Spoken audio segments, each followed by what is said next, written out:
Hey, we are Farpoint Toys, Justin and Penelope. We are here with our friend Alex. He's over here. He's on the screen next to us. This is the first time we And have Amelia. done... And Amelia, Alex's wonderful daughter. And his wife Leona is over here. It's a family affair. This is the first thing of what we're calling the Farpoint Collector's Confessional. We have done, from retro to right now, where we have reviews of toys we love and stuff like that. And we're still going to continue doing that. But this was a great idea. It came up with Alex partially, and something we've wanted to do for a long time, is talk to our friends and fans and loved ones and people we don't know about the collections that they have that they're passionate about. So basically, they're going to, confessional style, if you watch reality TV, sit and talk and show some of their favorite things and the collectibles that got them relationship with us. Really, it's kind of how we met Alex, was buying, not to give anything away, but I think we really met Alex buying an X-Men collection, right? I maybe? I'm think sorry. So. Alex might be able to... I'm still doing technical stuff over here. Alex, I had been in once or twice maybe before, but that was probably the first time we really talked or chatted much, yeah? Right. So that was Alex's seconds, and we're going to go over his comic collection. X-Men is Alex is a admitted X-Men. He has a problem. What was the phrase? And Wolverine, an unhealthy amount. Right. Unhealthy amount of X-Men. So join us. Sit here and hang out with us. We're going to be able to ask Alex questions about his books. We can see all your comments right here. We'll be able to read your comments. Well, Penelope will. I can't see the screen. But we also have some questions from some of our VIPs, our Patreon group. So as Alex talks to us about his collection, feel free to ask questions here in the chat, and I can bring them on screen, which is really cool. Or we can also read off some ones that we had before. So without further ado, I want to introduce Alex. Alex, yes. Talk a little bit about yourself, and before you get into your collection. So I keep looking up at the monitor, but it's because I'm looking at Alex. We just talked about that. Please, introduce yourself and, name, age, serial number, that kind of stuff. Sure. So, yeah, my name's Alex, and I moved out here to kind of the South Jersey area. I guess it's been about 6 years ago now. I don't know. I guess for a collector's confessional, it seems to make sense to kind of start. I know one of the questions was how I got into the hobby. So, as a kid, just hang out in the neighborhood. Sometimes people had comics. It was nothing specific. It would be different issues here and there. So I would read comics, here and there when I was growing up. And then at some point, my dad started taking my brother and I to one of the comic stores in the area. And I never had a pull list or a subscription, and we'd get different things. We'd get Magic cards sometimes and other games and whatever. But, I got a little bit more into the habit of reading comics, and drawing from them sometimes. Not that I was any good. Of maybe being a comic artist? Say that again, Justin. Did you have any aspirations of getting in, when you were young, of being a comic book artist, or you just did it for fun? No, it was just for fun. I think a lot of kids draw and they sort of get out of it. That was basically me. Yeah. And then around, 92 or 93, right? You had Jim Lee and Chris Claremont starting the new X-Men series, right? The self-titled X-Men.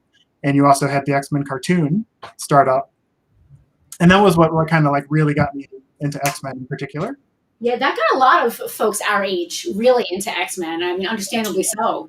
Yeah, it was my first, I was into comic books before then, but it was my first real introduction. I think everybody could say that around our age, that the 90s X-Men cartoon was seminal in it was super popular. It was a great cartoon, but it was also introduced, like you said, a lot of people to it.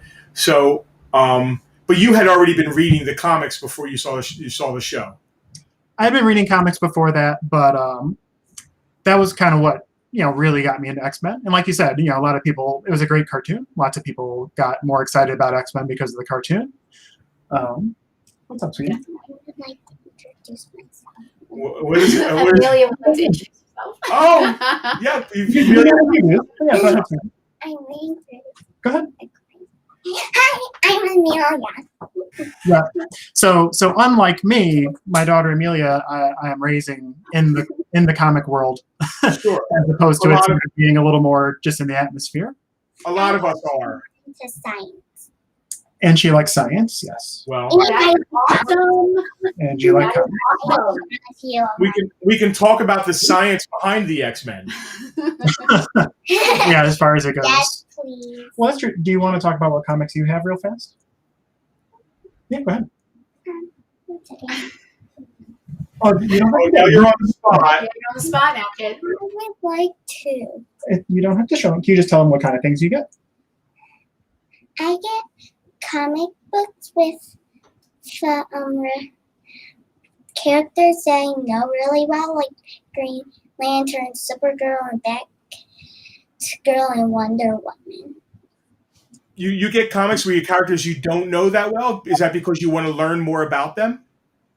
No, it's with the characters you do know well, right? Oh, she does know. I'm sorry. Yeah. That's okay. You've been a little quiet, sweetie. She gets, we've gotten like a number of the DC Superhero Girls books. Those are real solid. And I also like Squirrel Girl comic books. Oh, Yes. yeah. Squirrel Girl. Cool. Two, they're like book collections. Yeah, we mostly get the trades. Yeah. The best way to read the book. Yes. Yeah. Awesome. Is there anything else you want to tell them before you head up? Yeah. Because Mommy's got it upstairs too, so you can watch. This is our first episode with our first special guest. It's a meta special guest. Yeah. Um, So if you guys don't know, Cameo Amelia guest. is a huge fan of what we do. You know, we go live every Sunday, and Alex and the family watch, and Amelia watches, and we try and watch our tongue and, not curse, but unfortunately we do. We always feel bad. But when they come to the store, Amelia doesn't want to leave unless she gets to give us a hug. So we have a special place in our heart for Alex and his family. They've been great to us through the whole pandemic. So it's great that we're kicking this thing off with Alex and Amelia and Leona, Yes. who brought us drinks Yeah. to our last. Yes. Not to get oh, too no, into yeah, that. no, that we probably shouldn't. All right, let's. what, do you want to say bye, sweetie? Like me for the quiet moments so I can see. What would you want to say? Go ahead. I know some Star Wars characters, and my favorite one is Rey. Bye. I'm glad. I love what Ray did for young. We'll get to Star Wars at some point of this. I'm Yeah. sure there are many people who collect Star Wars. I love what Ray did for young female. Could I say that? Young girls. Yeah. What she opened up to, she could be the Jedi, and it's awesome that young girls get to see that. It's not just for us old white men anymore. So, did you have get on track? Something you want to say? Not specifically. I just know that Alex is sitting in a room full of amazing comics. So I don't know how should we. Well, I want to ask You him a wanna just give question us before he a gets quick into. tour? Real quick. What was your first X-Men comic? Do you remember that? So I don't remember specifically the first X-Men comic I got. So even like I was talking about, kind of like when the cartoon was on and stuff, I would still just kind of go to the store and get what looked appealing or looked interesting, right? So like I know from my original collection, like I'd have, sometimes an Uncanny, sometimes an X-Men, but I also would get, I've got some old random Ghost Rider, old. I guess it's technically vintage now, right? This But, is the 90s is old, yes. things like that. So I don't remember specifically what my first X-Men comic was, but the one I always think of as kind of being the first one, and I know it's not literally the first one I bought, but the one that kind of stands out to me is Uncanny 281, which was actually right before they split into the two teams and with the self-titled series. Yeah. And like I said, I don't know why that one kind of stands out to me. It was probably just about the time I started getting it. The one after it, 282, is probably the better known because it's the first Bishop. Yeah. But yeah, 281 is the one that kind of stands out to me as being the first one I got. All right. Well, maybe you could walk us around.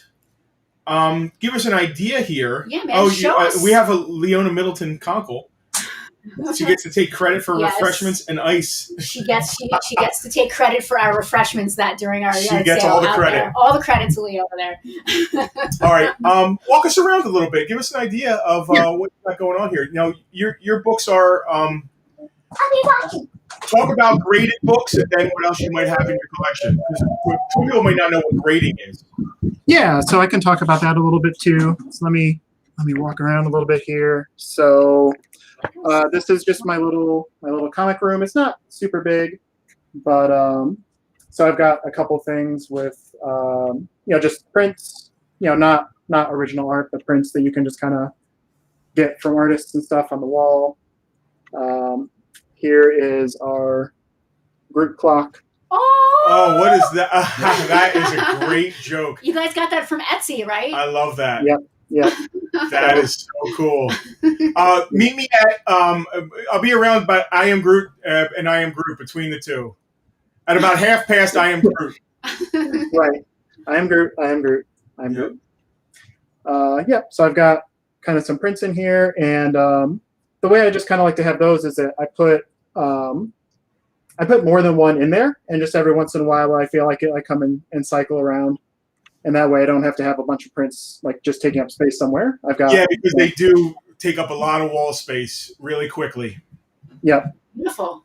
And then I've got my little. So I used to have more comics down here, but somebody gave us an X-wing. I don't know if anybody gave it to you. You probably purchased it. There was no giving involved. Well, I think we have one. Oh, well, there you go. So this has become my little Jedi corner. Awesome. And some of those Jedi look familiar. So this is something I love, and this is something that our partner Frank taught us about displaying things.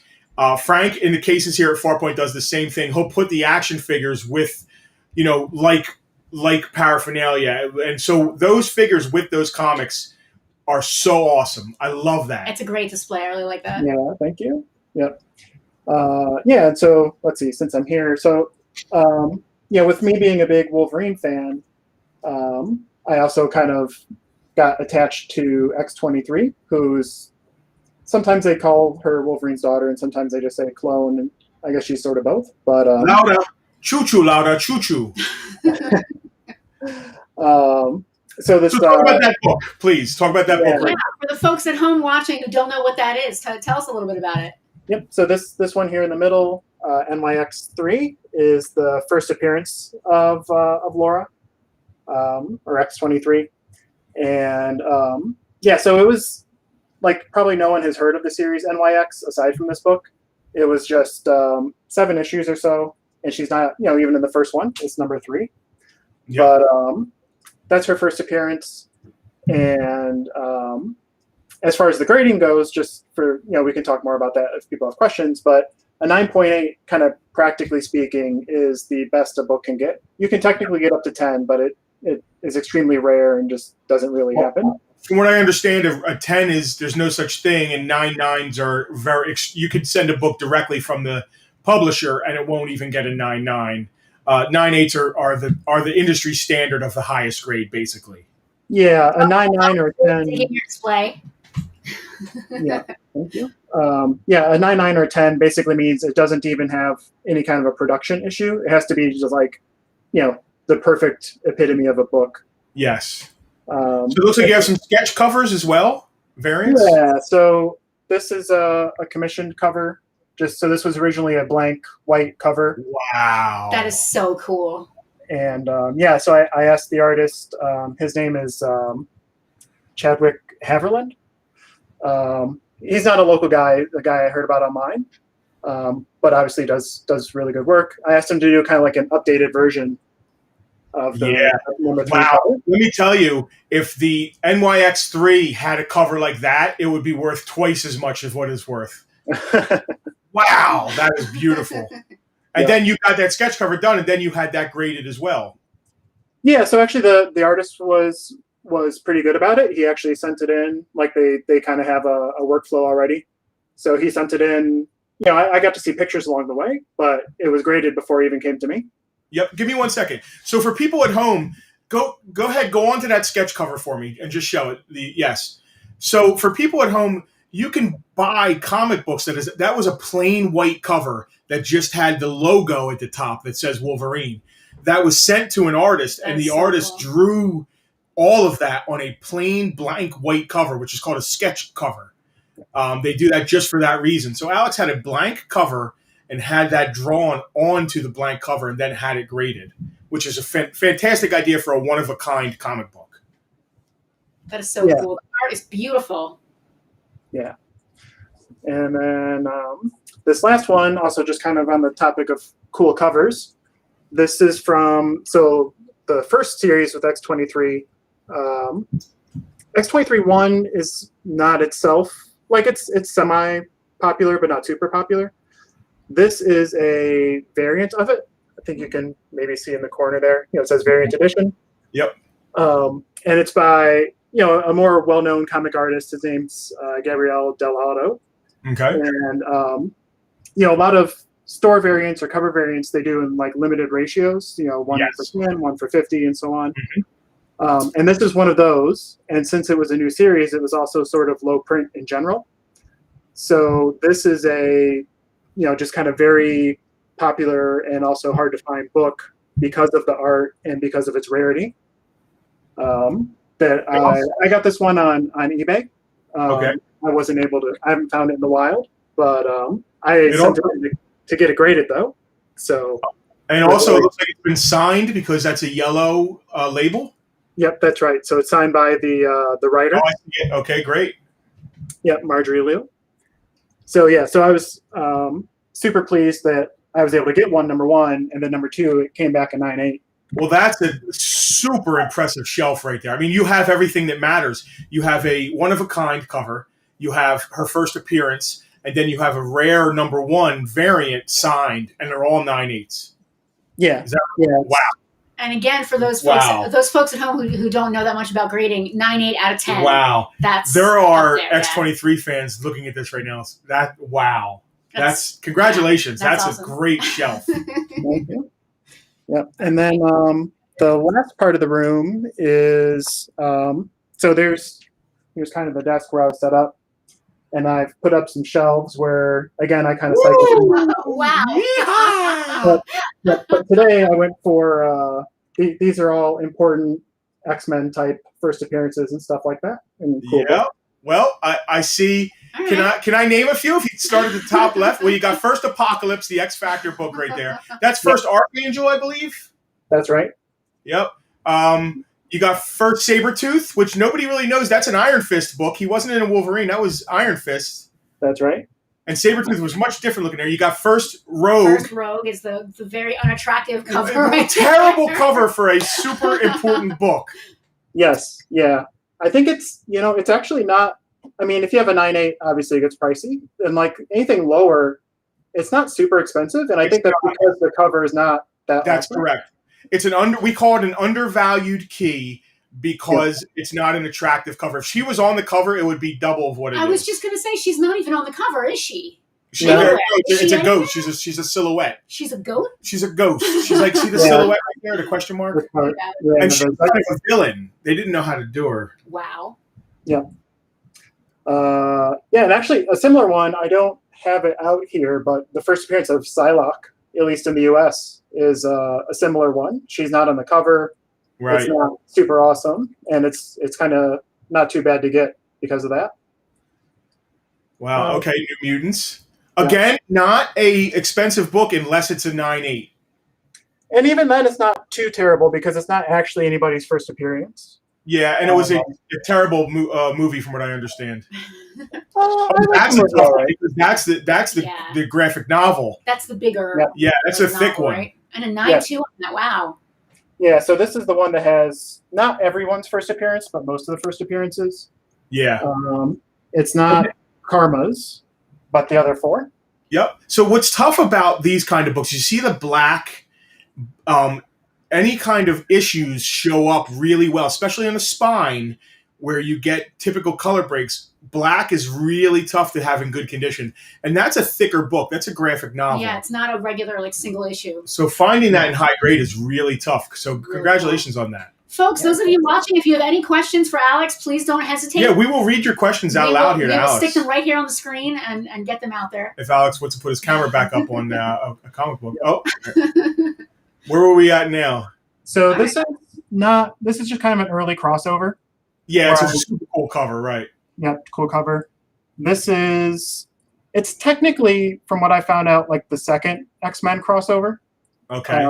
They had a earlier crossover in Tales of Suspense, but this came out basically the same time as like X-Men 6 or so. So it's pretty early. And you have these because they have X-Men crossovers, and you're an X-Men guy, and that presents really well for a 2.5. That's a great cover.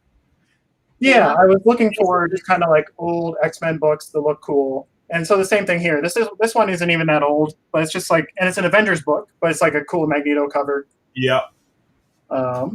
And let's go back to the Fantastic Four before we talk about that Rob Liefeld book. As you can see, that's the original X-Men team before the new team was introduced. Yep. So talk a little bit about that real quick. Yeah. So the original X-Men team, X-Men started in 1963. The original team was Angel, Beast, Cyclops, Iceman, and Marvel Girl, or Jean Grey. And they ran, that was the team up through issue 66. And then the series, it wasn't canceled technically, but it went into reprints. So for about almost 30 issues, which at the time, they didn't print every month. It was kind of like every other month. So they did put out issues 67 through 93, but all those were reprints from the first 66 issues. Did they have fresh covers? Were they new covers, but reprints of original stories? A little bit of both. So some were the exact same cover. Some were recolored covers. So like X-Men 17, if you find that, is it's an all red cover. It's sort of striking. But when they reprinted it, it's like kind of normal colors. Instead of everything being in red light, it's the same picture but with normal color. Gotcha. Speaking of covers, we actually have a question from Mark. He wants to know, what draws you to a book? Is it your familiarity with the character or the impactful image of the cover? I would say both. So for me, kind of my aim with my collection, part of the reason I have all this stuff is that my main goal is to have a full run of Uncanny. And right now I have all of them except for number 1. No big deal, right? I'll just find a number 1 someday. That's kind of like goal number 1. And then associated with that, kind of like what I got up here, is like finding stuff associated with X-Men, first appearances, even if they were somewhere else, things like that. Right. So when you were young, I bet, you said, oh, I'd buy a Ghost Rider here and there. I'd buy this book. It was all about what was on the cover and what drew you to it. Oh, well, that's a cool cover. That's got to be a cool book. Yeah, right, exactly. And so nowadays even, I will, I do get other things. Like I still have subscriptions, like a pull list now. And they're not all X-Men. Like I get Captain Marvel, Ms. Marvel, some other things. But if I'm going to randomly buy a book, it's usually because there's a character I like and the artwork is good. Mm-hmm. I try to stay relatively focused, but like any collector, sometimes you get stuck in. It has to check a couple dots for you to pull the trigger on it. Yeah. So you're trying to complete an X-Men run. You don't have number 1, which is that book has hit the stratosphere in the last year, like many other books. So X-Men became Uncanny X-Men, and then did it stop for a time? I know Jim Lee had his own X-Men run going on. When you talk about a complete run, are you talking 400s, 500s, all the way until? Oh, wow! Yeah. So I have, and I have every Uncanny title from 2 up to. So Marvel and DC in more recent years have started renumbering every once in a while because I can't stand it. So, but anyway, the original series ran up to, I want to say something like 560 something.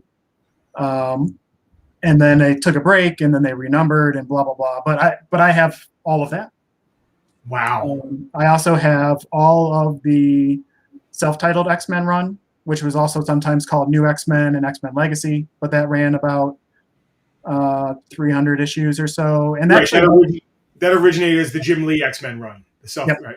Exactly. Yep. And actually, right now there is only a self-titled X-Men. Like the main title right now is X-Men. There is no Uncanny being printed right now. Huh. And then I have every Wolverine also. Okay. And then lots of other things. Let's talk about more comic books. So we have a question that Okay. kind of ties into this. One of our VIPs asked, which comic line is your favorite? So obviously you love X-Men, you love Wolverine, but is there a run that you're most fond of? Oh, like a story arc? I'm just kind of riffing on the question. Yeah. I guess. No, I have some different. Like, so for the old books, if I think about what I like about one of those, it's usually, and also kind of related to Mark's question, I kind of focus a little bit more on the art. So the little arc where the X-Men first fight the Marauders, which is like 210 to 213, those are really cool covers. I like the art on those a lot. Who was doing the art at that point? I want to say it was Mark Silvestri, but I could be wrong, and then I'm going to feel bad since I'm messing up my topic. That would have been the 80s, right? That's probably mid to late 80s, somewhere in there. Yeah, probably was Silvestri, right. Well, and it's also funny because in that 200s range, they sometimes alternated artists. So, like, there are a few random ones in there that I know Rick Leonardi did because he was at a convention up in Philadelphia, and so I was able to meet him, and I got a couple books signed. Cool. So you're after this guy, anybody who worked on X-Men, you want to go to a con and see people who worked on the X-Men franchise, the book. It's fun, yeah. I mean, and I'll go and talk to other artists. I mean, I think meeting artists and talking about the work they did is cool in general. Have you met Chris Claremont? I did, yeah. So if we go over here. Let's go walk again. Yeah, keep on. Let's walk around. So I'm going to move over, since we're talking about it a little bit, to Wolverine, or if you want to sing some Oasis for us. It's the Wolverine. Oh, Lord. Oh, boy. So I saw something there. Yeah. Look at that. So I guess maybe 3 or 4 years ago now, there was a convention up in Philadelphia, and Chris Claremont was there. And it was the first time that this convention was put on, and so they got way too big a space, and they didn't advertise it super well. So I was able to go. I would have felt bad. I could have taken, obviously, like a long box to Chris Claremont and asked if he would sign it. Yeah, I've heard horror stories from artists where people do that. Oh, I think it's like I couldn't imagine doing it. So I picked out more like 10 books. This was one of them. But yeah, so I got to meet Chris Claremont and talk to him for a little bit because there was no line. Like it was just me hanging out there. So that's the one I've got here. I've got I have a different New Mutants one that he signed. I've got, like I said, maybe about 10 books. But they're not all necessarily my best copy of them. So well, let's start at the top of the Wolverine here and work our way down. I love that you have a name. I saw the third appearance of Wendigo, and I can't wait to talk about that. Yeah. So let's see. So starting at the top and moving over, I've got this guy. So why do I have this one? Wolverine 10 is the first Sabretooth Wolverine fight. Okay. All right. So like you were saying, Iron Fist is the first appearance of Sabretooth, right? He wasn't like started as a Wolverine villain. Nope. But this is where their history kind of starts. Great. I did not know that, Alex. I thought it might have been an X-Men book, so thank you for telling me that. I didn't know. Yep. This is Hulk 180, which is the first cameo, as they like to say. Wolverine appears in the very last panel on the very last page. Well, anybody who can't afford the next book always says that this is the first appearance of Wolverine. It's the second appearance of Wendigo, which is really something else. But everybody's favorite. it's great. There's a huge internet argument about this book. Yeah, and he does make a cameo. He's in the last panel, and it is a full picture. It is Wolverine. Yeah, it's not a cat. He's there, but not at all is he in the story. And we can only say this because we have the next book. If we didn't, I would say this is the first appearance of Wolverine. Yeah, it's super inconsistent. I mean, if you look at other characters, like the first appearance of Gambit is commonly said to be Uncanny 266, but it's not. Too, kind of. No, yeah. he's all through the book. No, he's on the cover of that book. He's not on the cover of the annual 10. Annual 14. 14, right. Oh, I get it mixed up with Rogue. So, all right, so that's Hulk 180, which is the first. So what we're saying is Wolverine, this is the first time you ever see Wolverine in any comic book, which is kind of true, but really not, because there are advertisements for this book in books prior. Does that now how meta are we going to get? Does that count as the first appearance? It's to some people, it does. There are ads for this book, though. I know the first appearance of the Crow is considered it's an ad on the back of the book. So what is your take on that, Alex? Weigh in on the internet, man. We're going to get you some internet hate now. I guess I personally draw the line at ads and things like that. But I know there are people that collect them, right? I know there are people that go and buy the previews, the books where they say, here's all the stuff that's going to come out in 3 or 4 months. Right. Yeah. But for myself, I don't draw a firm line myself between a cameo and the first appearance because it is so inconsistent. But, I think you have to be in the comic book, right? Not an ad, not a flyer, not a coming next month. It's funny. It's like Marvel really knew they were going to have a hit on their hands with Wolverine because there are half-page ads in the Thor from the month before. I forget. There's 3 books where there's a half-page ad. Wolverine is coming, and it's a picture of Wolverine. So I think they knew they had a hot property on their hands. Yeah. Well, we'll get to that book in a minute. Let's see. Last one over on the top here is kind of the famous McFarlane cover from Hulk. So another big Hulk Wolverine fight. What's your grade on that? That is another 9.8. Oh, look at you, my friend. Oh, congratulations. I was very lucky on that one. So that one I did not buy slabbed. I bought it raw and sent it in and was very lucky. So Mark has a question real quick. Mark wants to know. I was going to wait till he was done. What's your favorite costume for Wolverine and why? I don't have a strong preference. I do maybe not the very first yellow and blue because he's got kind of, we'll see it in a minute. He's got these kind of cat fingers that are a little silly. Yeah. But the yellow and blue, kind of going back to the beginning, part of why I think I became such a big Wolverine fan in particular is because I'm originally from Michigan, and so I'm a University of Michigan fan, and they are the Wolverines, and they are blue and yellow. Did you like Red Dawn? Were you a fan of Red Dawn? Actually, they're in Colorado. Their high school was the Wolverines. Yeah, it was the high school. Yeah. Yeah. I'm not a huge fan, but I have seen it. Yes. Yeah. Yep.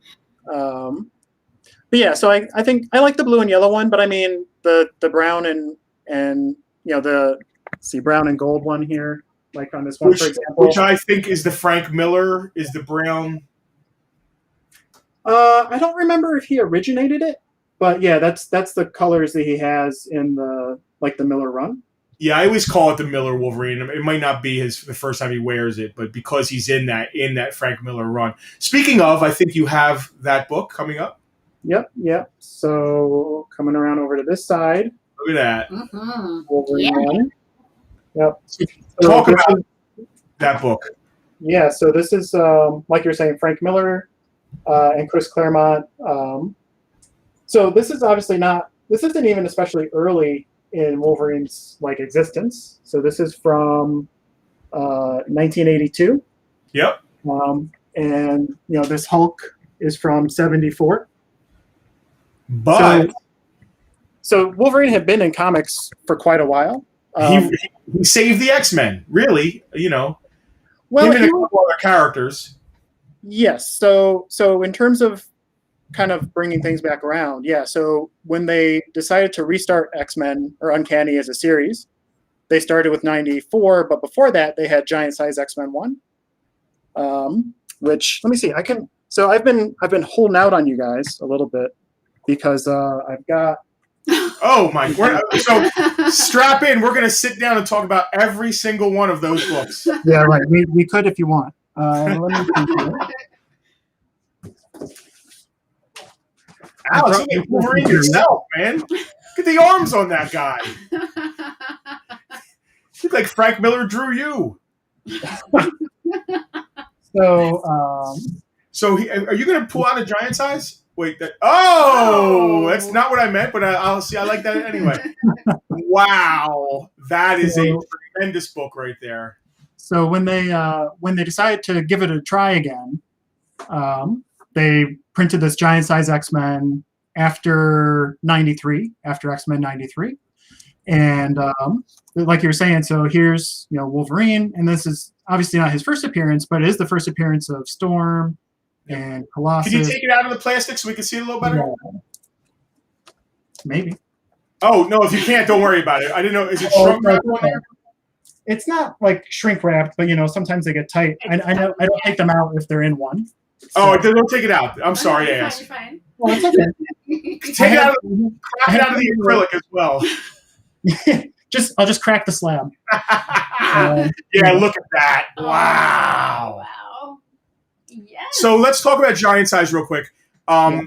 Giant Size is not an issue in the run. It's a one-off of its own thing. And during that era, Marvel was doing a bunch of stories called Giant Size, where it was a thick book telling a story, usually specifically on a specific character, right? I think so some of these early ones were actually reprints. So like the first X-Men annual there's like Giant Size X-Men. I don't think it says Giant Size on it, but like X-Men Annual 1 is a reprint of other X-Men stories. Okay. And that they're like old giant other things, and those are sometimes they're reprints. And otherwise I tend to think of them as kind of annuals, because an annual is usually sort of like a one-off. Yep, that's how they do one a year, and it's an annual. It's a one-off thing, right? Yeah, and it might be tied into an ongoing story, or it might just be completely separate. They're really all over the place. Yeah. So that Giant Size wasn't in the regular, but it was a hit. Yeah, and it was done by the art or the story is by Len Wein, he did Hulk with when Wolverine showed up, but kind of well known enough that's listed on the slab is that Chris Claremont gave kind of an assist on the story, and he was working sort of like as a gopher almost at Marvel, but he wanted to be in comics obviously, and this is kind of where he got in. They had this book that had been in reprints for so long, and they were going to try and bring it back, and Chris Claremont's like, yeah, I'll take that. And then he ended up writing 17 years of X-Men. Hundreds of issues. His Chris Claremont's X-Men run is legendary. He when you talk about X-Men, it's the Chris Claremont stuff that really brought it into the not into the world, but like into popular culture. Yeah. So after that book, they introduced that team into the ongoing. There you go. So this is another one that I got. I was able to have him signed at that same show that I was mentioning. Awesome. And at the time, my comic budget hadn't ballooned to the ridiculous amount that it is now. I basically got the copy that I could, right? So, this is not shabby at all. Like it's 5 is perfectly nice. Yep, solid VG mid-grade. There's nothing wrong with that. Yeah, and I know there are some people who don't like actually to have really nice books signed. So some people prefer to have like a mid-grade thing signed. But later on, I was able to get a nicer copy. Oh wow! Look at you. So if you don't like one, you've got the other. They're multiplying in there. That's as far as they go. But so the team, they brought back Uncanny. They brought in this team, and I don't remember why we got on the topic, but that's what we're talking about Wolverine. So Wolverine, you can see here. So this is kind of like the classic blue and yellow. Yep. And he was in the stories, like I was saying, for about 8 years. But he was basically kind of like a mean dude. He was like the jerk on the team. Yep. But he was a badass, right? He's got the claws, and he's willing to fight literally everyone, like including his teammates. And so what made the Wolverine series more important is that number one, it's his first self-titled book, right? So this is the first him and his own series. First time a book said Wolverine on it like that. Yeah. And this was a mini series. There are 4 issues, and like you said, it's by Frank Miller. Frank Miller did the art, and Chris Claremont did the story. And as far as Wolverine goes, for importance, besides it just being kind of like his first book, it actually really gave him a little more depth, right? This is stuff that happens like in Japan, and it starts kind of setting up the whole, warrior trying to be a better person, not be the animal that he was created to be. And around there, a little bit after that, he really became the most popular character for Marvel. He carried a lot of comic books after that. Yeah. And then he got his own. So that's a 4-issue miniseries. I know I saw it up there. Then he got his own ongoing title. Yep. So that's this one. There you go. That's his first ongoing. So people might be confused when they see 2 Wolverine #1s. This is the series. I don't know if they're still going with this series. Is it still going? Yeah. You can. Okay. I think like I said, they've kind of changed between if they have an uncanny or just a self-titled. But I mean, you and I will both probably be dead before they stop printing something with Wolverine on the title. Which is why, and you might want to bring it down, that this next book is worth so much money. Because Wolverine, so you have characters, before you show it, you have Superman, who was the first superhero. That comic book is always going to be worth a ton of money, right? A ton of money. Then who do you have? You got your Batmans. You got your Spider-Mans. You got Spider-Man. You have these seminal characters where their comic books, there's always going to be a new iteration of those. You don't know if there's always going to be a new iteration of Gambit. He doesn't carry the clout. Yeah. So Wolverine is up there we put him up there with characters like Spider-Man. There's always going to be a version of Wolverine because he's a top in popular tier. culture. He's a top shelf character. And all that owes to the next book Alex is about to show. Yeah. So they did, and it's probably been 5 or 10 years now. They did actually kill Wolverine, but then they kept running Wolverine with Laura X-23 under the title. Nobody's ever really dead in comic books. No. Well, especially when you have a ridiculous healing factor, right? Like, how are you going to do that? But yeah, so coming around to the last one from the wall, and I guess I can fill in my half of the story now. Speaking of ballooning budgets. So back last December or so, I was kind of like looking at my savings and looking at things and saying, like, I think I want to check off one of the big ones this year. And so the big one for Wolverine is Hulk 181. So like we were saying, 180, he appears in the first, he appears in the very last panel. It's his cameo. But the book that everyone wants, because he's on the cover, he's through the whole book, is Hulk 181. And the cover is phenomenal. It's a legendary cover. Was that Trimpe? Yeah.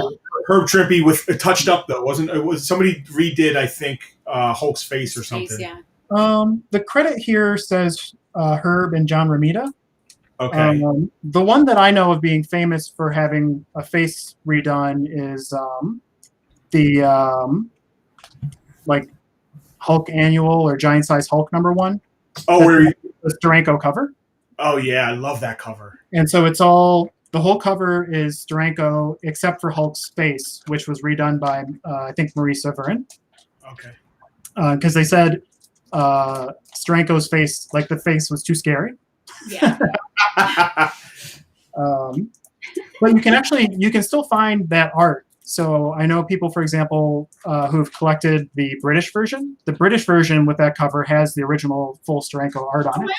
Was it a code thing? Was it a code still happening? No. No, it was just an editorial. They just decided to have someone else. Funny they let it go in Britain. Well, I know there's a famous Steranko cover of the Death of Captain America where he did a phenomenal cover, but they wouldn't let it be published, and he had to do a separate cover for it. The art's beautiful. It still appears inside the book, I believe. It does, but it's not the cover.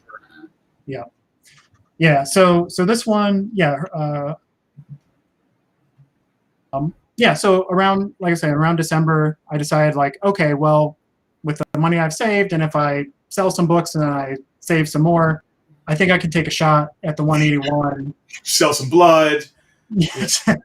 Right. Yeah. Donate some marrow. Alex had 2 children before December. The other one's sold off. Right.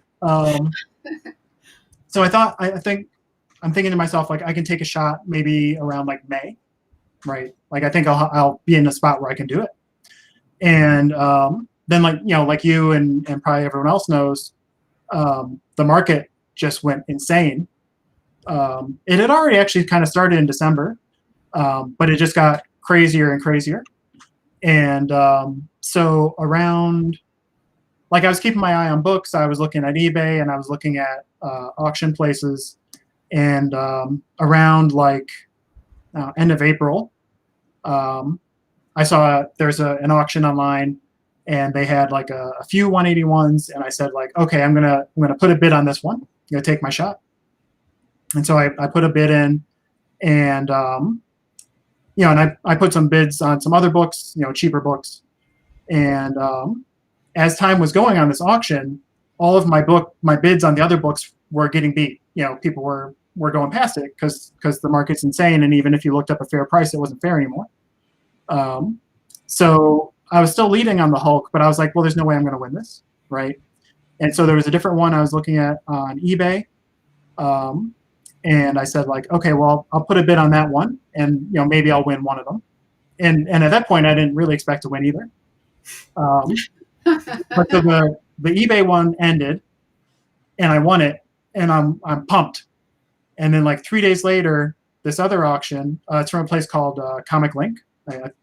Probably collectors are familiar with that. Shout out to Comic Link. Yeah, let's see. It's Metropolis. There's not in there. Oh, it's Metropolis. Oh, okay.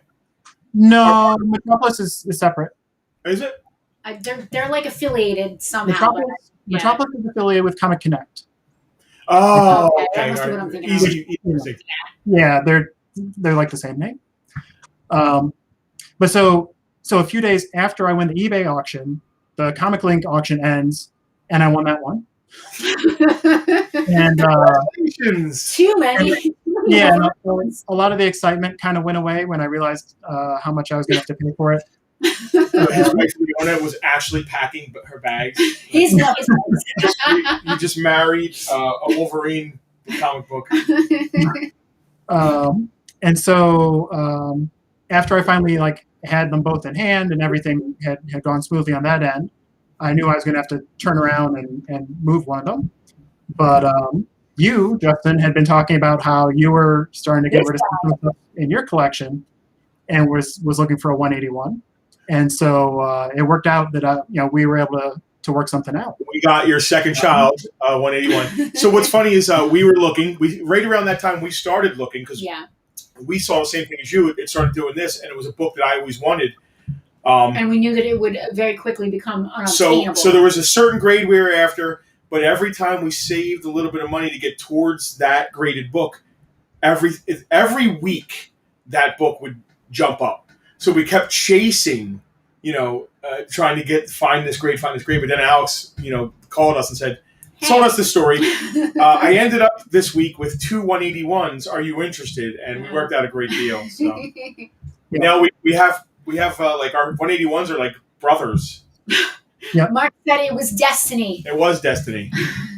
Yeah. And it really was because, with this being like I said, I was in a position where I was going to have to sell one of them. Right. But I didn't really want to sell it to a store.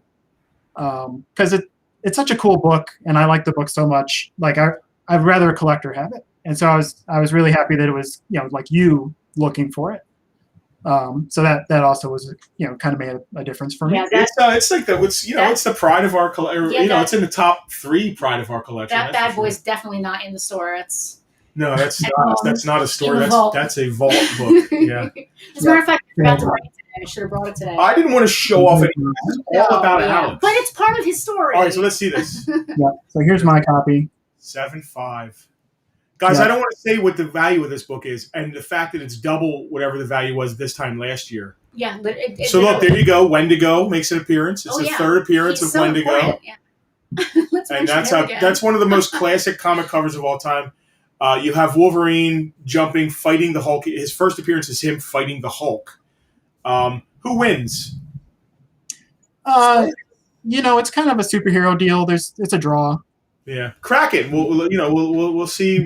Let's page through it. Yeah. I've got other things that have reprinted it. If you care to read the story. Sure. Yeah, me too. They've fought many times, Hulk and the Wolverine, pretty classically, and they've done some trades that have all those. And then I remember as a kid reading, and I love this because they were some of my favorite graphic novels was Wolverine versus Punisher. So when I started in this business, those two first appearances became very important to me. I love Wolverine and I love the Punisher. So now we own both of those books. Thank you for the we. I appreciate the we. The first comic I ever read as a kid was an X-Men book, specifically with Wolverine in it. I wish I knew what the issue number was. I only remember like 3 panels. But Wolverine is just cool. So, is there any other specific books you want to talk about real quick? Oh, man. Well, like I said, I've got all the stuff. Very coincidentally, I had a grading order come back today. If you'd also like to take a look. Well, that's great. Yeah, I would love to see this. And hold that, because I have a question that goes right into that. I want to read, Leo. Your wife is commenting from upstairs. Yes. She said, I asked Alex, did you actually spend that much on one comic book? And he thought with relief, she only saw one of the copies I bought. Yeah. The question later on after that was, did you put it in twice? Well, listen, did you explain to her that? Listen, Leona, not to enable your husband, but I guarantee that book is worth more right now than the day he paid for it. Yeah, and I got a decent deal on it. Like I said, I was surprised to win it all. Yeah, right, exactly. I even got them. Probably sell that book and take you on a Mediterranean vacation right now if you were at all interested. Not that we're suggesting that you this do that. This has to do with you sending books for grading. Tara wants to know, of all the comics you've sent to be graded, which one was the biggest surprise when you received it back? Yeah, so like we were talking about before, 9/8 are practically speaking the best a comic book can be, right?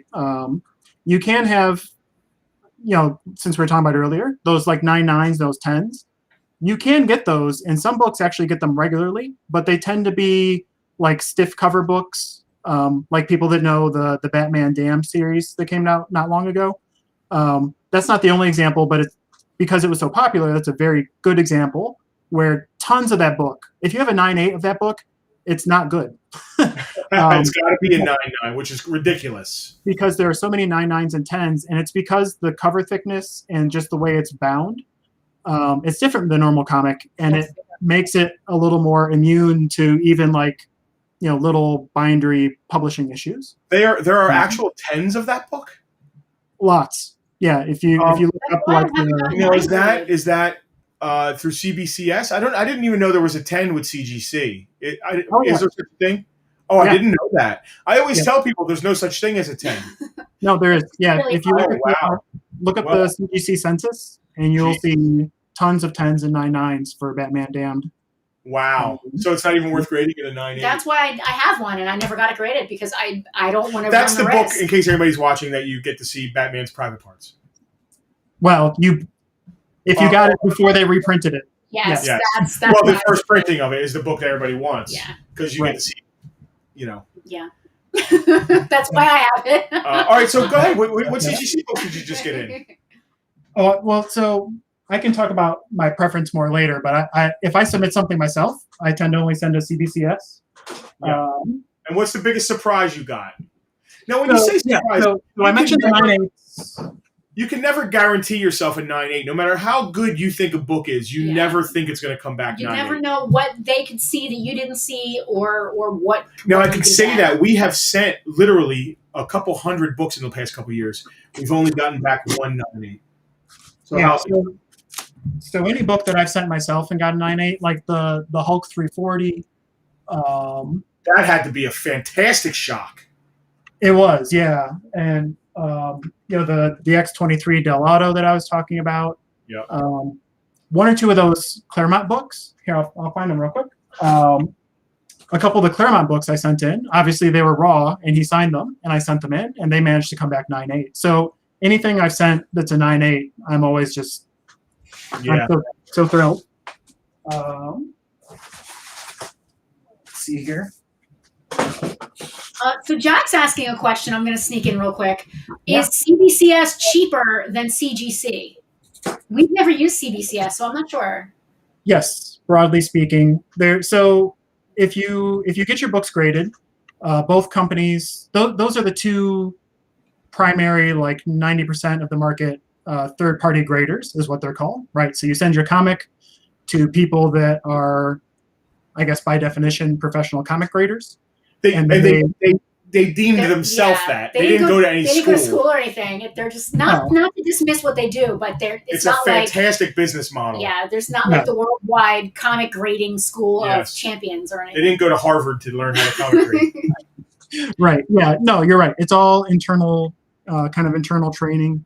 The original primary CGC grader is a guy named Steve Borak, and then he left and started CBCS. So that's part of why they have, any authority, right? Is because people know that Steve Borak has a history and that he's a good grader, right? And then Steve trains all the other people they have. So we're getting into a heated argument, just like what's the first appearance of Wolverine, 180 or 181? What is the better quality grading service, CGC or CBCS? There are heated internet debates all over the place. Yes. Typically, CBCS just like Coke turns Pepsi. Turns around faster and is, I think, less expensive. But I think the industry standard as far as a value, typically CGC is a little more valuable at a higher grade. Yeah, that's certainly the kind of the general perception. So when I got back, okay, so I guess kind of going back in my history. So when I went to college, I was a college student, and so I didn't have money to buy comic books, right? So I kind of got out of things. And then later when I had a job, I said okay, well, you know what? I want to read the stories again. So actually what I started up my subscription again. And I was just, getting comics actually more or less direct from Marvel through the mail. And after doing that for a little bit, I said I was back into it, right? And I decided, all right, I'm going to collect this stuff. And this is when I decided long-term goal is I'm going to try and get the whole run, right? And so around that time when I decided to get serious about it is when I learned about grading and heard about grading and started looking into the companies. And from my perspective, it was just easier, especially not with me not being a comic book store, or I don't even think there's a comic store near me that submitted to CGC. It was just easier, and it sounded like CBCS kind of did things better from my perspective. And I've never been disappointed sending them anything. They, like you said, they tend to be faster, and part of that is because they are smaller. They're just way more people send to CGC. People are much more familiar with CGC. Mm-hmm. So they're a little bit faster, and then they are also kind of cheaper, which wasn't. I mean, it was probably an influence at the time. It's not as much of an influence now. But yeah, depending on, I was actually looking at it the other day because CGC just changed their prices recently. And there are some sweet spots. It means their prices went up. Yeah. No one lowered their prices? No, it has not happened. So they raised their prices. And so I was looking at okay, well, so that both companies could do similar things in terms of the year the comic is from and the value of the comic, right? So if you have a new comic that's not very expensive, it's a cheap price. If you have an old comic that's very expensive, it's more expensive, right? Just to have it graded. And so I was looking at their things just to see how they line up. And there's kind of a sweet spot. If you have let's say you have a first Spider-Gwen, a new comic that's also very expensive, or a first Miles Morales, you can get that graded for literally half or a third of the price at CBCS. Wow. So, but for yeah. resale, the CBCS isn't going to be as valuable as the CG. A CBCS 9.8 doesn't pull as much money. Now we're talking about a couple $100, not anything crazy. Depending on the book. But to maximize the value, the CGC 9.8 is going to be more valuable than the CBCS 9.8. I'm not sure why. Because they were first, maybe. I think it's just because people, they've been there longer. People know who they are. Yeah. I mean, it's kind of like the grading wars. Not to get too deep into this, but there are just like Wolverine 180, 181. There are groups of people that there's a whole internet debate about the thing. Yeah, it's like Pepsi versus Coke. Like I said, it's it's all cola. Yes, it's all soda. Yeah. All right, I've got another question. Oh, go ahead. Go ahead. Finish up.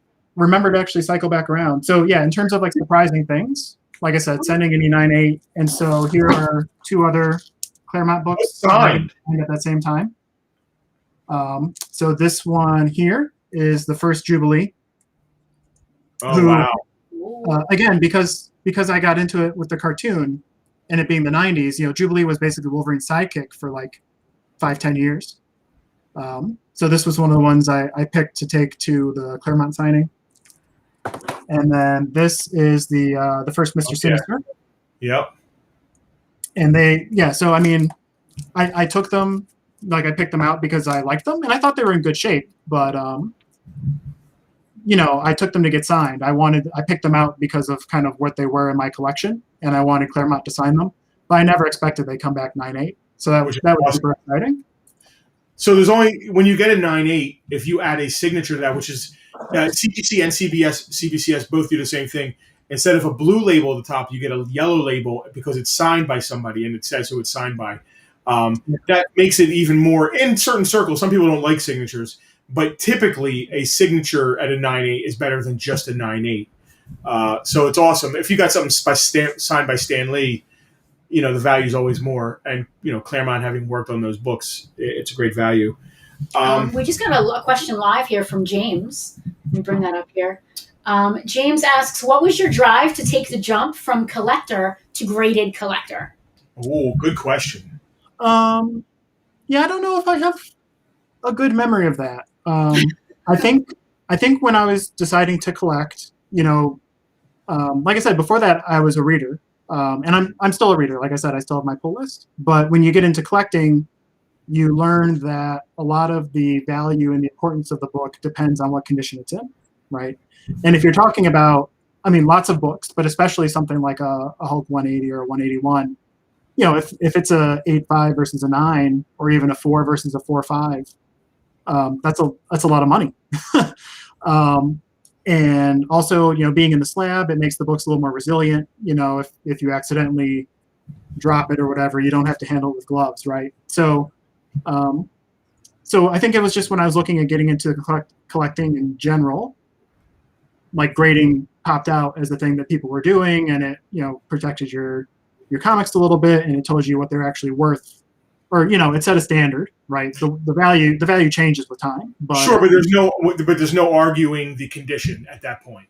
At least you have a starting point, right? Everyone's going to look at a comic and say they see something, but you've got somewhere you can start from talking. Right? Who was that? James that asked that question? Yes. I think it's a good question because it really gets to the heart of for collectors, and this is a collector's confessional, it's about collecting. Are you collecting for value, or are you collecting for the passion of the collecting? And a lot of us balance that. There is a juggling act with that. You want the stuff you're collecting to be valuable, or we'd all just be collecting McDonald's toys. We'd have Beanie Babies all over the place. So what's more important to you, the value or completing your collection?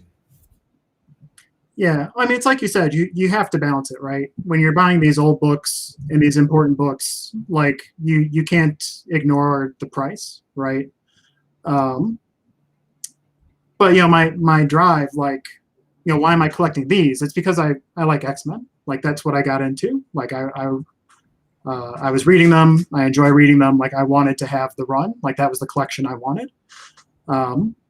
And then, once you decide to do that, you say like, oh, okay, well, am I just going to go buy an X-Men one? Like, no, not even 10, 15 years ago. You're just going to pick up and do that, right? So you have to educate yourself and kind of know what things are worth and how the market works. And Right. like you're saying, it's just sort of like a side effect of being a collector, right? Right. I think the people who are buying the graded books just for the value aren't really collectors. They're more speculators. They're there's investors. There's people who are collecting, but really it's about investing that money and speculating that it's going to be worth more at some point. You really don't care if it's going to be worth more. You just want it to be say this is what the shape it's in. It's a valuable book. Preserve it. But if it never goes up in value, you're not going to be heartbroken. No, I mean the way I was raised, I just mentally can't. I have to get a reasonable deal. But yeah, I mean, I would be buying this run even if the values, and they're like compared, like right now compared to probably next year or 2 years from now, like some of these books are going to be cheaper and fine. But I want to have the run. Like that's. Truth be told, we bought probably your doubles or triples or whatever. It's when we started a relationship. You had been in the store, and I'm sure we paid fair. Like you knew what you had, and not that we would rip you off if you didn't. But what's funny is you talk about investing and speculating, and those books are probably gone, or we have a few in the case still. But that was 3 years ago, probably. If you came in now with the same books, what's happened with the market? It's double the price now. Like it's insane if you think about sitting on these comic books and waiting for them to be worth anything, which is why people speculate. Yeah. No, I mean, it was like you said, the things I brought in were kind of doubles, and even then, like though it was hard for me. Like I had some doubles of like some of the Silver Age X-Men. None of them are super awesome ones, but just low number. And then I had literally, boxes of things from like, 150 up through like 300 or so, which had like those Marauders runs and, the 260. Well, yeah, I didn't have a double of that, but, but so in the 260s and 270s is when Jim Lee started doing the art on Uncanny. Yeah. What's funny is first Jim Lee cover is actually a book that people are sought after. Now, really, there was a time when these were all just back issues. They were all just $3 and $5 books, but now like it could be the shadow of the first Guatemala Man or something. Just something you never heard of, and it's important. There you go. Look at that. Yep. First Jim Lee cover art on Uncanny. Wow. I don't think 9.8. Yeah. Not that he's doing it for value, but he's sure got a lot of 9/8s. Hey, go home. So more like say 3 or 4 years ago, as I was kind of checking things off the run, right? So you I'm sure Justin Penelope are the same, right? You've got kind of the big goals, but you can't get the big goal every time, right? You have kind of like side goals or other things you have to kind of build in to your collection, right? So 3 or 4 years ago, I said, like, well, you know what? Like, I grew up on like the Jim Lee X-Men, right? That was kind of where I started, and so I said, like, I want to get the Jim Lee run in 9/8 specifically. Oh. And at the time, they weren't expensive, not super expensive. Yeah. I don't have to get them all out, but like 260 something through about 280. I was able to get at good prices. None of them were ones I sent in. I bought them slabbed because I wanted but at that point, probably you were spending the same amount of money on the book as you would have to send it to get slabbed anyway. If I remember right, most of those books were only $50, $60 slabs at that point, which it costs an average of $30 to $50 to send a book in. Yeah, exactly. And if you think about the fact that like we're saying, you can't just assume you're going to get 9/8, right? So if I buy like 2 or 3 copies of the same book that to me look pristine, maybe I get 1/9/8, but then or maybe not. You paid $30 a book to get it graded. Yeah, right. And by then I've paid as much as it would cost me to just go and buy a 9/8. So I have another question. Oh, we have a live question. We have a live question. Penelope can do it. I'm not sure if you're going to be able to answer this. It's a good question, though. Mark said that he has a problem that his signed books are signed on the inside and not on the cover. How does the grading process apply? I know that CGC is I weird with that. I like. But Alex knows a lot about CBCS. Alex is now so, CBCS does something that CGC doesn't do. Yes. This has turned into a grading conversation. Listen, but that's cool. I do have a lot of questions about that kind of stuff. He knows the answer, I think. So yeah, he does. Yeah. So go ahead and field that, what CBCS does that CGC doesn't do. Right. So both companies do what's called witnessed signatures, right? So this the Chris Claremont one that I was showing before, I was at the convention and Claremont was at the convention, and a CBCS, they call them witnesses, right, or CGC. They had someone at the convention that the company, usually a company employee or someone they hire, someone they trust, will go with you and watch the artist or the writer sign the book, and then you take it with them straight back to their table and they take your submission, right? So there's kind of like that's what they mean by witnessed. There's like a chain of evidence, so to speak. And so both companies will do that. They both have some amount of an upcharge for witnessing or whatever, but the grading process otherwise works exactly the same. If you took a book and didn't have it signed, but you gave it to them at the table, it works exactly the same otherwise. For CBCS, they do something a little different. I'm trying to find, actually, here we go. So this first appearance of Rogue one I have. If you have a book that's already signed but was not witnessed at the time, as long as it's someone like fairly prominent, right? You can't just kind of pick, like the guy that I had the original art done by. He had, part of the reason he sent the book is so that he can kind of like sign a thing and send in paperwork saying like, yeah, I did this. This is my stuff. But otherwise, for fairly well-known people, if you send to CBCS, they have what's called verification. So you can see it's a little blurry, but this says verified instead of witnessed. And basically, they have a database of signatures, and they have like handwriting people that will look at a signature, and if they feel confident enough that that signature looks like the person's signature is supposed to be, they will say like, yes, that person signed the book, and they verify it. And so there's actually some people get a little bent out of shape because they'll take their book to a convention and they'll get it signed, and then sometime later they send it in, and CBCS won't verify it. They send it back to you, right? And they're like, I saw the book get signed. And the point is that if CBCS doesn't feel extremely sure that that's the right signature, it's not like they're saying it's fake. They're just saying we can't verify it. Yeah.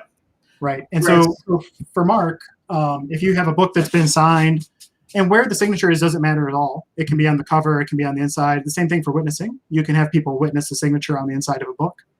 Some people prefer it so it doesn't mess up the cover art. Yeah, I like it better on the cover. I like it on the cover. Now, this is something CGC doesn't do at all. It has to be witnessed. They do not do any verification. So that's not even something they offer. Which, here's the thing. If you bought a comic collection that somebody had in the 1970s or 60s and had signed by Steve Ditko or anybody that's not around anymore, and you want to get that verified, you have to go to CBCS. Yeah, CGC will not do that. Yeah, and I've gotten a book like that. So I have not a super, just a kind of almost a random book, but an Uncanny book signed by John Byrne, just because I'm not going to get a John Byrne signature. But I got it and sent it in and had it verified, just so I kind of have a John Byrne book in my collection. So I hope that answered his question. Yeah, I think that was a good primer on signatures getting graded. Heather wants to know, and I know the answer to this. I think you spoke about it earlier. Right now, what is your holy grail item that you'd love to acquire? So my holy grail now, I would have said before, it was a tie roughly between the Hulk 181 and X-Men 1. So now that I've crossed Hulk off the list, it's X-Men 1, and it's going to take some doing. But that's my grade. Are you after any specific grade? Do you have a level of grade that? No. I want a complete book, but that's kind of the minimum grade for a complete book is usually like a 1.8. You can have a book that's really beat up and maybe has little pieces missing out of the cover and stuff. But as long as all the pages are there and there's nothing cut out, it should get a 1.8. So that's that's kind of the minimum I would like. But anything more than that is just going to be an issue of how lucky I am and how tight I can keep the budget. The non-initiated might not know what even a 1/8 is worth right now.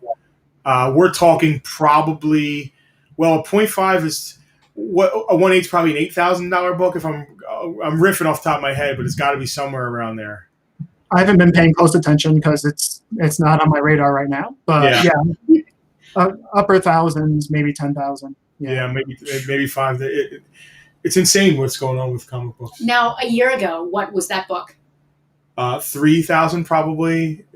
Yeah, I mean, it's still, it's old. Like I said, 1963. It's a huge key because it's the first appearance of, the whole original 5 X-Men I mentioned. Professor X. So it's a huge book.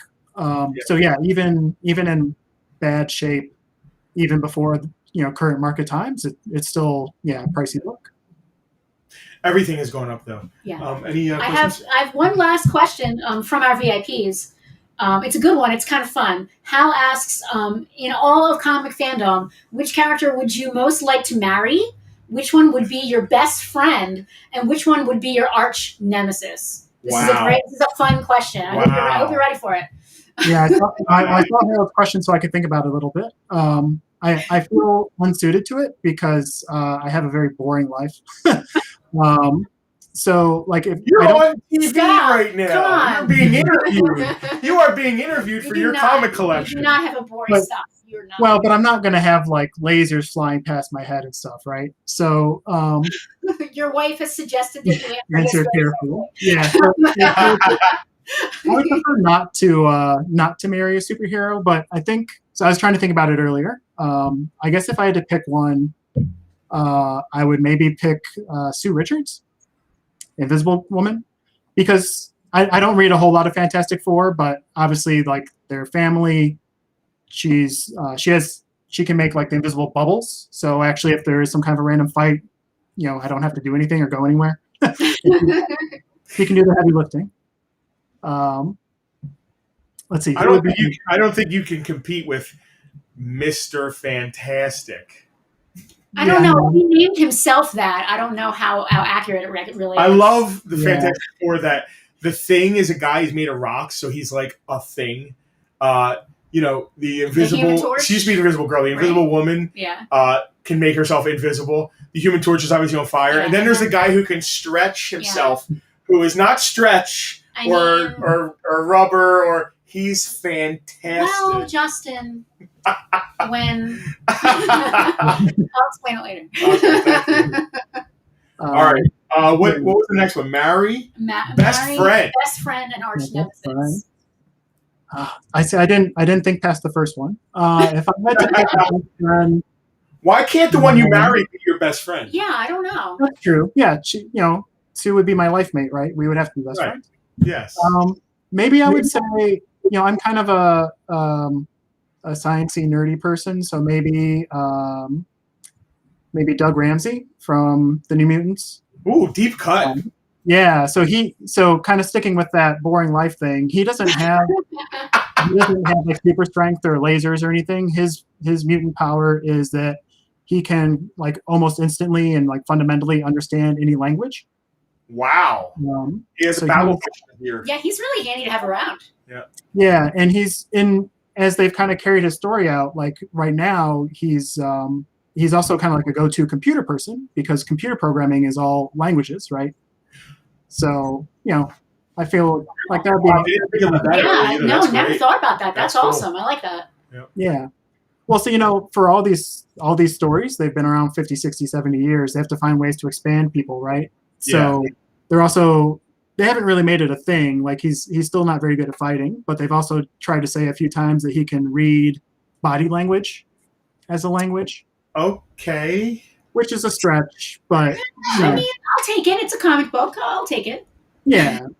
So, but anyway, so Doug is maybe kind of a quiet guy I could hang out with.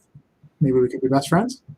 Nice. All right. That's good. Last on my favorite, arch nemesis. My arch nemesis. See, and that's the really hard one because it's like, well, I can't even think of people that really do yeah, exactly. Yeah. Who is specifically evil to you? Well, I mean, who's the antithesis of Alex, really? Yeah, I don't know. I feel like, I mean, Joker messes with people randomly just for giggles. Maybe someone like Joker. Good pun. Good pun. I don't know if you meant that pun, but that was a good pun. No, I didn't. There are villains that annoy me more than it's not that I hate what they're about, but they're just annoying villains. Oh, just obnoxious. Yeah. Yeah, I mean, there are definitely probably obnoxious people that I would not be best friends with, but I don't know if I really end up with like an arch enemy. You know, that might be a bit much. Yeah. Huh. It's a fun question. Who would you marry? Who would you marry? I would marry Dr. Manhattan. Oh, well, we all know why. That ended terribly. He would be a terrible... She wouldn't get mad at the things that he would be... his girl got mad at. He'd be a terrible husband, but that wouldn't stop me from... She likes him for many different... That wouldn't stop me from giving it the old college try. She likes him for multiple... How about you? Multiple reasons. How about you? Oh, Lord. I wouldn't get married. Rude. I'm already married to my superhero. Oh, please. All right. You almost got through that without laughing a little. Who would be your best friend? Dr. Manhattan. No. Which version? Oh, stop. I don't know. I didn't think past the first question either. Mark has a good one. So Mark, I see in the comments, said he would have gone with Warlock, he's a kind of an alien robot guy who hangs out actually a lot with Doug Ramsey. Okay. Good. Yeah, Warlock is like kind of a little funny. He can turn himself into different shapes. Warlock's a solid. I mean, he's basically known as Doug Ramsey's friend, like best friend. So that's a good one. I wonder who my best friend would be. I don't know. I need to think about this a little more. I maybe Beast but he's probably too smart to hang around. You know, Beast has also become a real kind of jerk. Has he? In the recent stories? Yeah, he's almost gone like full mad scientist. Oh, well, see, my reference is 90s cartoon. Yeah. So when I think of X-Men, it's immediately 90s cartoon. I don't want to hang with Wolverine. He's just too freaking intense. Cyclops is a bossy a-hole. But again, it's all 90s cartoon. Yeah. So... No, yeah, well, or even the movies, right? I mean, you could hang out with Frasier Beast. Yes. Frasier Beast. I like Frasier Beast. Toss salad. Yeah, I like young guy Beast from First Class. Oh, yeah. I guess Magneto. I'd like to hang out with Magneto. I do kind of like Magneto. Michael Fassbender. At least the Fassbender Magneto. Yeah, Michael Fassbender is pretty. Yeah. Bruce Wayne's rich. But people around him usually end up getting killed or Yeah, that's why I don't want to like marry a superhero. Like that's dangerous. Yeah, totally it's dangerous. Yeah, no good. Yeah. Anything else you want to show, or does anybody have any more questions? First of all, do you want me to open this box while people think about things? Yeah, open the CGC box while anybody has any questions. We'll finish out with what's in the box. Yes, what is in the box? I can't wait. So this is a small order. So like I was saying, when you get things graded, the price goes up, and it depends based on what books you're sending, right? So when I have expensive things, I tend to not send very many. It's also, if you send a CGC and you undervalue a book, they will charge you more if you get they'll say, hey, listen, you owe us money based on the value of this book. Yeah, and CBCS can technically do that. If you just way undervalue your book, like they kind of hold the right to bump you up. But I've never heard of it happening. And it has never happened to me, but I've never lied about what I thought the value of a book was because you have to insure these books to be shipped. Yeah. And if you undervalue it, well, you're taking the risk of a book getting lost in the mail and getting $10 for your $50,000 comic. But I also have to be honest and say the way that CGC charges you for grading is so weird and convoluted that we may have been overcharged and we wouldn't even realize. It's true. Yeah. So, so like in terms of the insurance value, that's the same thing CBCS does, and I'm the same way. But are you literally opening a package right now? He's literally opening a package. It's a literally unboxing. Yeah. We're going to do an unboxing video. We have a little ASMR of you. Let's talk quietly. Crinkle the bubble wrap. Yeah. What was I saying? Opening. But so you know what though? Like we were talking about with the market going crazy, and so many people are sending so many comics to be graded now. You know, I mean, both companies are ridiculously backlogged. So like things that I sent back in the fall were way more expensive when I got them back than when I sent them in, right? So they're all like by definition undervalued according to how I put it. But I don't think they're not bumping people though, or I wasn't bumped. You know, they very easily could have said like, hey, you sent this in at $50 and now it's 300 or whatever ridiculous things are happening. Yeah. But that hasn't happened to me. Jackie's right. The suspense. I know. So one thing I don't like about getting things back is they use the clear packing tape. I think CGC does the same. They use the clear packing tape on the bubble tape, and so you have no idea where it is or how much there is and where it ends. Hey, as long as it's safe, they can tape it however they want. Oh, I wish I had some suspenseful music I could play right now.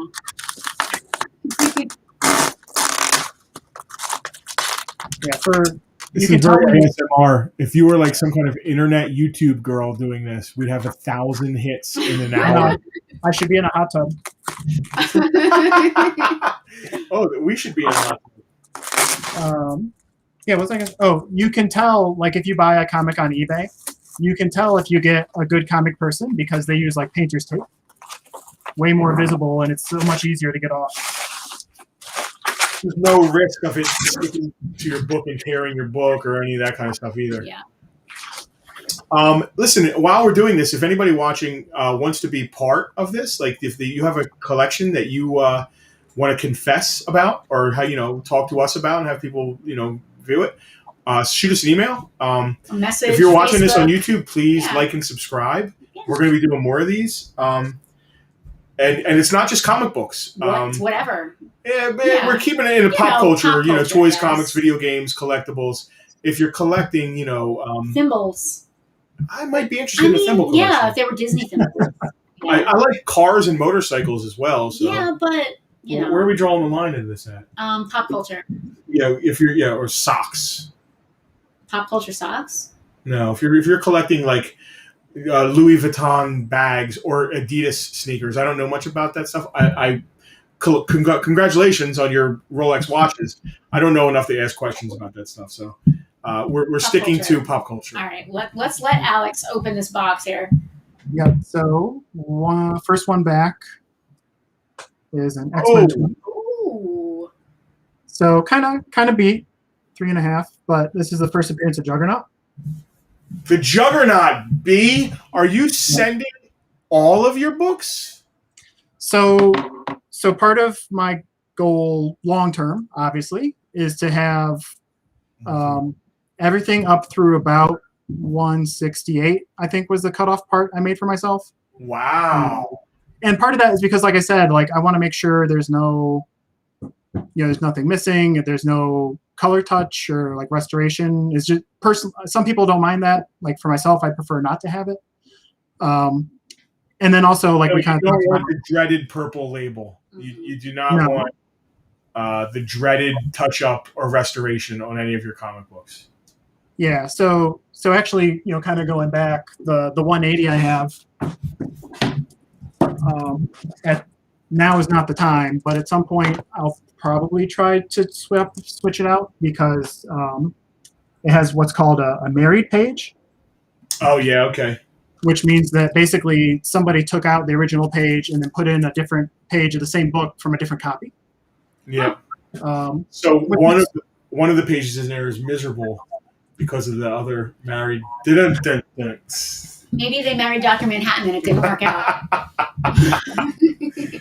There are extra pages because they married Dr. Manhattan. Multiple copies of the same page. Oh God. So I had 2 books in this order. I sent that one, and then this is a book that I've never had before.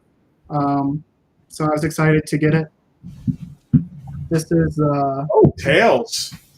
Yep. That's a girl Iron Man right there. Yep, and it's the first Black Widow. Is it Blair? There. Oh yeah, awesome book. Wow, very cool. Oh, that is killer. Wow. Yeah. So I was excited to get that, and it's pretty good timing, with the movie coming out. Yes. Oh, yeah. Congratulations. I'm interested if you ever want to get off that book. So, you just got it back. Just so people know, a lot of times, this is for novices. A lot of times that characters were introduced in comic books. Not everybody was introduced in a #1 comic. Iron Man his first appearance wasn't in Iron Man 1. No. It was a Tales of Suspense book. Same thing with Cap. Spider-Man, Superman. Yeah. Actually, all of the giants were never. Hulk was first in his own book, right? Yes. Yeah, but Fantastic Four were first. X-Men were first in their own book. But when you talk about Iron Man, Thor, Batman, Superman, Spider-Man, Wolverine, they were all introduced in other comics, and then because of their popularity, were splintered off. Which is why that Tales of Suspense was basically an Iron Man book by that time. Yeah. Who else was? I think Hawkeye was in a Tales of Suspense originally. Hawkeye was introduced. Yeah, not too far after that one. Yeah. Thor was the Journey into Mystery. He wasn't Thor #1. Eventually, they did give them #1s, or weirdly with Captain America. Yeah, he was 100. 100. 100. Yeah. Well, and like Penelope said with Hulk was actually kind of the same. So he started in Hulk, but that series only went to like issue 6, and then Tales to Astonish was basically his book. Yeah, him and Submariner, right? They kind of mixed it up. And Giant Man in there for a little bit. Yeah. And then eventually they started a Hulk titled book again, but it was at like 102. Yep. Yeah. But there is a Hulk 1 first appearance that people could have. So weird. Yeah. And that's yeah. Well, like, for instance, Strange Tales. The first appearance of Doctor Strange isn't Doctor Strange #1, which is the better cover. Same with Iron Man. Iron Man #1, the cover is way better than the Tales of Suspense. It's better, but at least he's on it. Like Doctor Strange isn't on the cover. Isn't even on it. Paste Pot Pete is on it. Gosh. Who's heard of Paste Pot Pete? I mean, he's my favorite. Who he's besides the one that deep I would, comic guys has heard? He's the one that I would be best friends with. It's Paste Pot Pete. You wouldn't marry Paste Pot Pete? No. But he's changed his name now, and now he's the Trapster. That's a much better name. It is a much better name. Is it though? Paste Pot? You even have anything is a better name than Paste Pot Pete. I mean, come on. Yes. All right. Was there any other questions? I think that those are all of our VIP questions.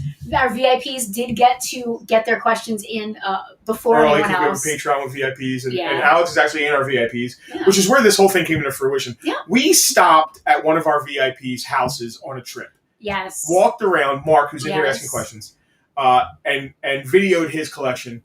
And then this was like a weird gestation of doing that. Alex saying, "Hey, I'd like to talk about my stuff." Us wanting to do a collector's confessional. We had this name forever, but we wanted to do something in store, which we can still do if someone wants to come in store. This isn't just. I don't want someone sitting here for 2 hours talking. Well, it depends on who it is. Into a blank thing while we're sitting over there. Like, I like being in control of the situation. We can be here too. We can have multiple camera angles in store. Alex, finishing up. I mean, is there anything else you want to touch on before we thank you? Did we see everything? No, I feel like, see everything. I mean, did we see everything on the walls? There might have to be a part on the walls. Yeah. There's one last thing. I can show you. I have one piece of original art that's not on a comic. Oh. It's not from a comic either. It's just art, and it's this guy right here. Wow. See if I can get rid of the blur. Get that focus. Please focus. There you go. Wow. Oh my God. That is banging. I love that it's kind of monochrome. That there's only just reds. It's pencils, and that is, who did that? So this is by the artist's name is Ken Lashley. I don't know that artist. He is the same guy. When I was doing the posters over my shoulder, he did that middle one, the Wolverine Sabretooth. He actually also did the Batgirl. Okay. But yeah, Ken has been an artist, like a professional comics artist since the 90s. And he's worked like for everybody. He's done Marvel. He's done he's done X-Men titles. He's done lots of things for Marvel. He's worked for DC. right now, I think so. I follow him on Facebook, which is where I got this from. He does a lot of like live drawing in live streams like this. Oh, cool. And he'll do like auctions sometimes, or he'll sign books and have sales and stuff. Which is how I got this. But I also met him at actually that same convention that I saw Chris Claremont at. And even though he's been in the industry for so long, I had comics I didn't know that he had drawn. But like he had a panel, and then I was able to talk to him at his table after that, and that's when I started following him on Facebook. And yeah, he just does like, he's a professional artist. He can draw whatever he wants, right? But he's got the very like boss style. Yeah. So this he had a sale at some point, and I said like, well, I have to get this one. Man, he is just ripped and scary, and that's just a tremendous piece of art. And people are commenting like, "Wow" and "Awesome." Just a little weird plug here, but just so you know, I mean, we're all hungry to get back out there, right, into cons and have fun, intermingling again after the last year of craziness. Get back to normalcy. This November, we're setting up at our friend Paul from Comic Trips. Used to be Comic Trips. He's having a con called Super Jersey, and we just found out. Oh no, maybe I can't say it. He hasn't announced it yet. Well, between us, I don't even know what you're going to say. Well, Larry Hama is going to be there. Hama. But Jim Shooter is going to be there, who was the editor for Marvel in the 80s when all this stuff was happening, our era. This is news to me. So we're going to be there hanging out. You should come and hang with us and visit. And, I've been following the posts from the thing. Good. On Facebook. Yeah, so I know that Larry's going to be there. I know you guys are going to have a G.I. Joe display. Yeah, Ron Rudat's going to be there, the guy who really designed. So Larry did all the file cards and all the backstory, but Ron Rudat designed all the toys. He designed the Cobra logo. And the guy who made the Cobra logo is tattooed on my arm. Yes. That's the guy. But not to plug it, but I'd love to hang out. I think we should all get together and hang out. I'm planning on making it up there. Breathe in a little bit of normalcy, as normal as a Comic-Con can be. Breathe in more COVID air. Alex, this has been, and it's our first one, this has been a pleasure hanging out and talking. I knew it would be because we've done this in person. I could do this all day, honestly. I'm glad I could do this all day. I'm glad that the technical side of things worked out. I was worried about that, but everything went smoothly. So A+. Yep. So we're gonna this will be up on our YouTube, and please like and comment if you have any other comments. Even if you have any post questions, we know Alex. So if you have any questions, put them in the comments, and we'll try and get Alex to come on there and answer some more questions. Alex, thank you for doing this with us. Oh, my pleasure. It was fun. And thank Amelia and Leona for us. Yes. And for putting up with me doing all this. Yeah. Your collection is amazing. We really enjoyed it. Good luck with your X-Men one. Yes. Right? Yes. Any closing statements? I mean, this was really great. Awesome. I can't wait for the next episode. Who are we going to have next? We'll see. All right. Yeah, we're reaching out. This was a test to see if it would work. Cool. I can't wait to do it with a collection I don't care about or someone I don't like. It's going to be really weird. I think we can vet everyone in advance. Everyone will be vetted. Yeah, the spoons. Who mentioned the mini spoon collection? JR said, anybody have any collecting mini spoons? I don't know. No, they're good for eating with. No. All right, Alex, thank you so much, man. This was a pleasure. Thank all of anything you in closing out? Anything you want to say before we roll off? No, so I saw Frank asked. No, the one I'm missing is an X-Men one, so I don't have an X-Men one. Oh, did Frank ask that in the questions? Yeah. Our partner Frank, the third of Farpoint, finally logged on, and he's asking questions we already featured. What did he say? He said, first he said that the Wolverine sketch looks like you with your shirt off. I wish. Maybe the hairiness. But I don't know about Alex looks more like Wolverine in that shape than you do. Tara said this was awesome. Thank you, Alex, and thank you, Farpoint. Thank you, Tara, for watching. Frank said great opening show, lots of fun. Mark, Alex, thank you so much. We got to get Frank here with us. Thank you. This. I don't know about that. Oh yes. Alex, thank you so much for the info and the insight. And Dina also said thank you, Alex. Alex from Farpoint, thank you for showing us your collection and sharing it with us. Fantastic collection, man. We had a great time, and we hope everyone watching did too. Alex, I hope you had fun. Yeah. think we're ready to sign off. Yep. All right. Thanks for watching the first episode of Collector's Confessional. Yay. We'll be doing it more. See